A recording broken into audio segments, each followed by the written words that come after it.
Okay, so this is going to be a slightly longer tutorial than normal. It's going to be looking at the Vlookup function. The Vlookup function enables us to take a piece of data, for example, score in a test, and then convert that score into something else. So, for example, a grade. Now, one way you can do this is by using lots and lots of if statements, so lots and lots of nested ifs. But there is a better way of doing it. You can set up a table which will then be used to store different scores and the corresponding grade. So I'll do it over here, but you can actually do this in another sheet if you wish. So you can actually put your lookup table in a different sheet, but just for now we'll stick to here. So let's do this. Let's call this test score, and let's call this test grade. So what we want to do is, these scores I've got down here, these are scores from 0 to 100. So this is a long way round of doing it, but what we're going to do is we're going to input in here all the possible scores on the test.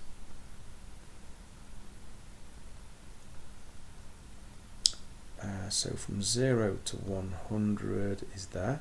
Oops, it's there. I don't know if you saw what I did there, by the way. I selected the first few and dragged down that corner thing there. And Excel knows what I want to do, so it will just keep adding one every time. So I dragged it all the way down to 100. And now we might have grades to enter, so they all might be U's. These might all be 1s. Oops, a daisy, 1s. These might all be 2s, and so on. Obviously, you know, you would have your own grade boundaries that you could set, and it's likely that you're not going to be doing quite so many grades as, you know, we've got from 0 to 100 here.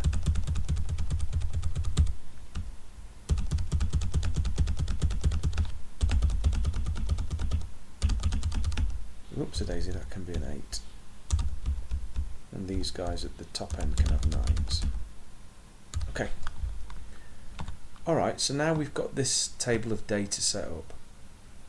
So let's just make that a little bit bigger. Now what I want to do now is, in here, I want Excel to look up this score in this table and output the result just there. Now to do that, I'm going to use this function. It's the Vlookup function. Oh, it's the Vlookup function. So I've started typing equals Vlookup and it knows what I want. So I'm going to open bracket. And now the next thing it's prompting me for here is a lookup value. Well, the lookup value is this number here, 79. But I'm not going to type in the number 79. I'm going to click that cell. And so Excel now puts C2, because this function Vlookup is now referring to the cell C2. Okay, so now I need to put a comma. It tells me there that I need to put a comma. Now table array is this information here. Now there's two ways that I can do this. I can just do that and select everything, and that's fine, that will work. Or I could make it a bit neater and just select the data itself. That was Control Shift and down, by the way. And then comma. Now the column index number. The column index number says which of these two columns is the column where the grade is. And that's the second column, look. So this is the first column here. This is the second column. The point of the first column is where all of the possible test scores could be. So every single possible version of those numbers is in here, and these are the corresponding grades. Now, the last thing that you're going to put is either true or false.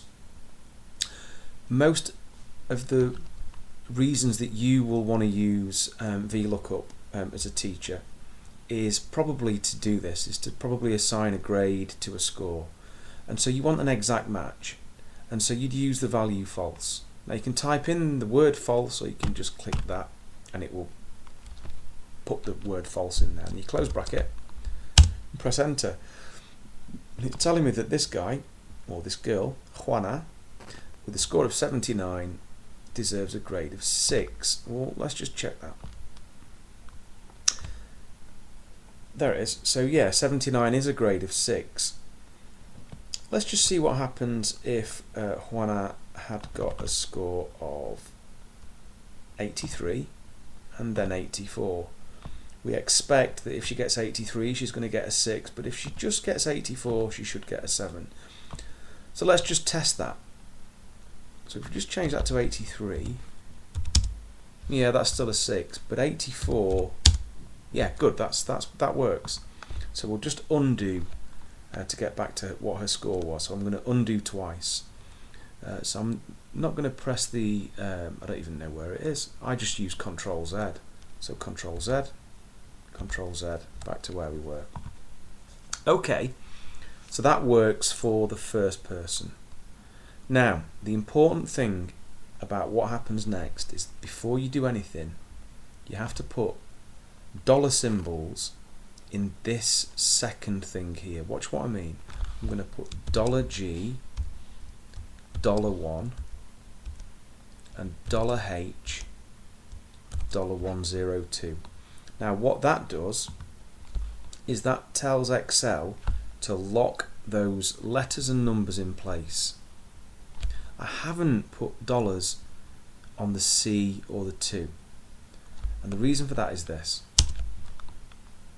I can now drag this formula down and it will begin to copy the formula into the boxes below. But just take a note, the C2 has now turned to C3 because we're now looking at this value in the third row. Here the C2 has turned into C4 because we're looking in the fourth row. But the important thing is this reference here to this table here does not change.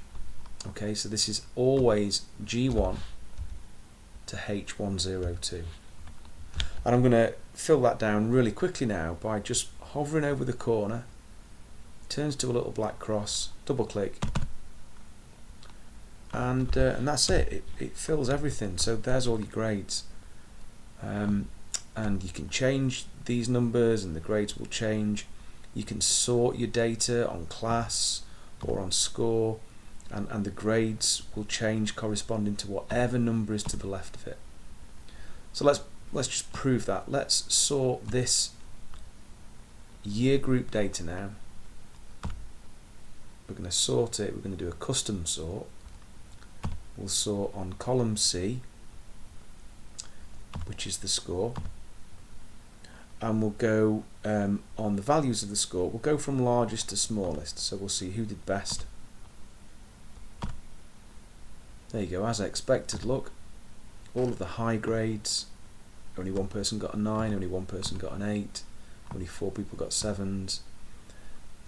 Oh, there's one person there, look, who's in class X2. Maybe we should think about moving them up if there's any set movement coming up. But you can see that as we go down, the colours have changed, because don't forget this is being conditionally formatted using colour scales. But you can see that all the grades have changed to reflect the student scores. So the lowest score was 30, and that corresponded to a grade 2. In fact, it's that one there right at the top. And that's that.